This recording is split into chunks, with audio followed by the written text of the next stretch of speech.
Magandang araw mga kaibigan, magsasalita lang po ako maiksi. Karugtong lang ito sa aking bidyong una na tungkol sa pag-akay ng mga kaluluwa. So, i-discuss ko po dito yung dahilan kung bakit hindi nakakaakay ng mga kaluluwa para sa Panginoon, at mga dahilan din na yung iba nakakaakay ng mga kaluluwa para sa Panginoon. Para sa mga hindi nakakaakay ng mga kaluluwa para sa Panginoon, mayroong problema yung pag-ibig sa Diyos. Kulang na kulang ang pag-ibig sa Panginoon. At pag ganon, kulang ang pananampalataya. Pag kulang ang pananampalataya, kulang ang pag-ibig sa Panginoon, ay kulang din ang pag-ibig sa mga kaluluwa. So yun, meron tayong binasang talata sa Romans chapter 10 nung una kong video, na si Apostol Pablo ay nagnais, isinapuso niya ng pagnanais na makakabig siya ng mga kaluluwa o maligtas yung mga kaluluwa, at siya ay nagpray na mga ligtas yung mga kaluluwa. So pag kulang sa pag-ibig sa Diyos, kulang sa pag-ibig sa mga kaluluwa, at kulang sa pananampalataya, kulang sa pagnanais na makakabig ng mga kaluluwa, yun, hindi talaga nakakakabig ng mga kaluluwa, hindi nakakaakay ng mga kaluluwa para sa Panginoon. Kulang sa pag-ibig sa Diyos, kulang sa pag-ibig sa mga kaluluwa, kulang sa pananampalataya sa Diyos, kulang sa pagnanais na magamit ng Panginoon sa pag-aakay ng mga kaluluwa, kulang sa prayer, at hindi ba natutuwa na mayroong mga kaluluwang naliligtas. Yun ang mga dahilan. At isa pa dyan, isa pang dahilan, itong imbis na magpo-focus na magkabig ng kaluluwa, tanaw ng tanaw ng mga kasalanan ng iba, mga pagkukulang ng iba, iba ang kanilang focus. Yung negative lang ang nakikita sa church, negative. Kaya yun, hindi talaga ayos. Mayroong problema sa fellowship sa Panginoon, problema sa fellowship sa Panginoon, at ang iba dyan, mayroong pang problema sa mga kamembro sa church. Hindi talaga naka-tune in ang puso para sa evangelism. At dapat talaga magpakumbaba, magsisi ng kasalanan at magpakumbaba, aminin na siya ay mataas ang pride. Kasi pag mataas ang pride, ayaw kantyawan ng mga tao, kaya hindi natutuloy, hindi nakakasolve, hindi siya nakakabig, hindi siya nakakaya ng kaluluwa, dahil ayaw niyang usigin ng mga unbelievers, ayaw niyang i-reject. Hindi talaga totoong sumuko sa Panginoon, kasi ang suko sa Panginoon, yung talaga fully surrendered, ay handa siyang kantyawan, handa siyang sakta ng kanyang emosyon, handa siyang i-reject. Yun ang sumusunod sa Panginoon, mga kapatid. Yun ang soul winner. Dapat nakahanda. So kulang sa paghahanda, mga kapatid, at kulang sa pagiging masunurin. Kulang sa pagiging masunurin. So ito namang mga nakakaakay ng mga kaluluwa, itong si Apostol Pablo, alam natin kung bakit siya nagsabi niya, nais niya na maligtas ang mga tao, dahil mayroon siyang puso na soul winner. Mayroon siyang servant heart. So itong mga tao naman na nakakaakay ng mga kaluluwa sa Panginoon, sila po ay mayroon na tawag servant's heart. Ang servant po ay hindi nagsisino-sino.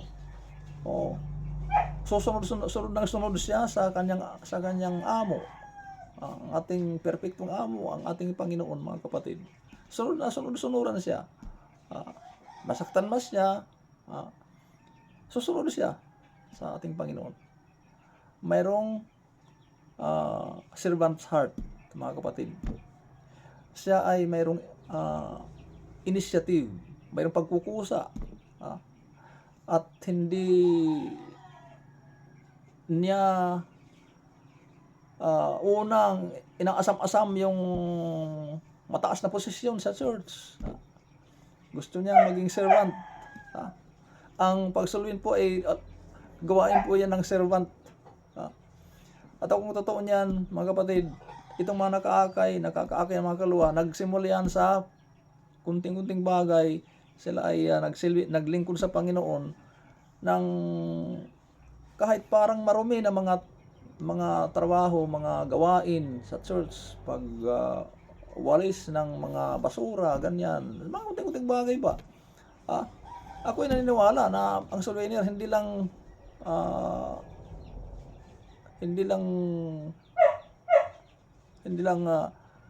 yung gusto niyang maging mataas agad yung posisyon. Hindi ganun. Magsisimula siya sa mababang bagay. Paging lingkod, yan, lingkod. Ang lingkod ay karanasan utusan yun. Naghihintay siya sa utos at handa siyang sumunod kahit mahirap. Iyon ang lingkod, mga kapatid. Kahit mahirap, kahit parang nakakahiya. Pag hindi ka, wala kang servant's heart, isipin mo lagi na kakantsawang ka, usigin ka, i-reject ka. So, pero kung meron ka servant's heart, iisipin mo na kasali yun, kabahagi yun sa pagiging lingkod ng ating Panginoon na makakaranas ka ng rejection, gano'n. So, itong mga taong nakakaakay, sila po ay naghanda sa prayer, ibang nagpapasting, handang-handa sila sa gawain ng ating Panginoon. Sila ay nagpakumbaba, iniiyakan nila mga kaluluwa, ay lumahayo, at hindi nila iniisip o hindi sa kanila mahirap yung i-reject sila. Ay normal yun ang i-reject ang ating Panginoon nga. So yun, tinututukan yung mga dapat isuluin, dapat kabigyan sa Panginoon, ay pray yun. Ako ay naniniwala na itong mga sulwiner po, i-pray muna yung kanilang kakabigin. Ako, hindi ko matandaan lahat yung mga nakabig ko sa Panginoon. Ang iba, hindi naglingkod, mga ilang taon, pero ang iba nag-backslide, pero ang iba naman nagpapatuloy. Pero yun, mayroong mga prayer and fasting na ginawa ko. So yun ang aking experience po, mga kaibigan, mga kapatid ko sa Panginoon. At talagang tunay kang talagang umiibig sa mga kaluluwa, mayroon kang malalim na habag para sa mga kaluluwa. Yun ang mga nakakaakay sa Panginoon. Mayroon kang malalim na habag. At kung wala ka niyan malalim na habag o malalim na pag-ibig sa mga kaluluwa, at idalangin mo sa Panginoon, Panginoon, bigyan mo ako ng halintulan ng puso mo na ikaw ay mahabagin sa mga kaluluwa. Panginoon, bigyan mo ako ng spiritual na mga mata upang makita ko ang pangangailangan nitong mga unbelievers. Yun. At talagang action mo yung prayer mo. Yung pananampalataya mo, action mo. So yun, dapat makikipagniig ka sa Panginoon, malapitan ka sa Kanya, sa Panginoon, dahil ang Panginoon ang nagbibigay. Ang iba sa inyo, lampas ng edad sa kalendaryo, wala pang aking nakaluluwa, talaga mga kapatid, baguhin mo ng style nyo. Ihinto na yung mga pagmamataas na porque yung iba nagkakaroon ng pera. Sasabihin na, ako may blessing, mga kapatid, sa totoo lang, ang pera to, blessing po yun. Pero hindi yun ang unang blessing na kailangan natin. Ang blessing na kailangan natin una, yung magpawalang hanggan, yung madadala, yung makakasama natin sa magpawalang hanggan. Itong mga bagay dito sa sanglibutan ay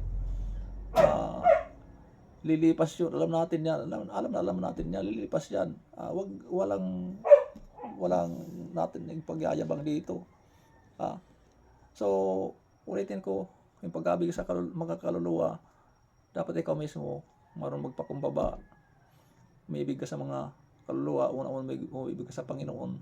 At meron kang pagnanais talaga, malalim na pagnanais na ang mga kaluluwa ay maakay sa Panginoon. At ikaw nagpe-pray, nagamitin ka ng Panginoon upang mag-akay sa mga kaluluwa. So, kung inisip-isip mo yun, araw at gabi, ulit-ulit sa isip mo na kailangan mo talaga makaakay ng kaluluwa at nagpe-pray ka, nagpapasting ka, makakaakay ka ng kaluluwa. So, ito lang po, mga kapatid. Sana po ay nakatulong ako. Ulitin ko ngayon, bago ko tapusin, stop mo yung mga pagtatanaw ng pagkukulang ng iba. Tutukan mo sarili mo, yung mga pagkukulang mo na hindi ka talaga nakakaakay ng kaluluwa, mayroon kang problema. Dapat ka magsisi, magpakumbaba. I-stop mo yung mga pagtatanaw ng pagkukulang ng iba. Pagkukulang ng leader mo, dahil bawat isa sa atin mananagot sa Panginoon. So, yun.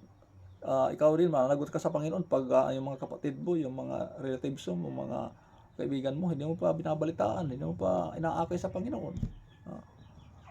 So, yun. Sana po, ikaw ay napiga. Dahil ito, paraan na ikay papiga, ikay bumunga na, ikay mag-aakay na ng mga kaluluwa sa Panginoon. So, dito lang po, mga kaibigan. Sana po ay nakatulong ako. Kung ikay ba nasaktan, sabi nga, hindi lahat na nakasakit sa iyo, ikaaway mo. Mayroong mga nakasakit sa iyo, pero kaibigan mo pala. Nakatulong sa iyo upang ako ay matuto sa buhay. Yung mga magulang natin, mga parents natin, ay sinampal tayo nakukulang, mga bata pa tayo. Kasi gusto nila na tayo maayos sa ating buhay. Hindi natin sila kaaway. At yung mga narcissist, tayo ka na ininjikan, saktan tayo, pero hindi natin sila kaaway. Kung kayo man ay mga kapatid ay saktan sa aking sinabi, wag niyo akong gawing kaaway. Gusto ko lang mapiga kayo. Dahil mayroong mga tao na positive ang kanilang pagtanggap ng aking pangangaral. Sila po ay namunga. Halimbawa na itong sila Pastor Gary, Pastor Jason, sila ay nakakabing ng mga kaluluwa. At ang iba pa, mayroon pang ibang na nagkakabing ng mga kaluluwa. Dahil sila ay tumanggap ng positive sa aking mga pangangaral, pagpapayo, mga kapatid. Ulitin ko, gusto ko lang ikaw ay mapiga. At ikaw ay matutuwa, ikaw ay magagalak na kung ikaw ay bumunga na at naglilingkod na sa Panginoon, katuwaan mo yun at makakasama mo yun sa langit. Yung mga nakabig, mga naakay mo sa Panginoon ng mga kaluluwa. Dito lang po. God bless you.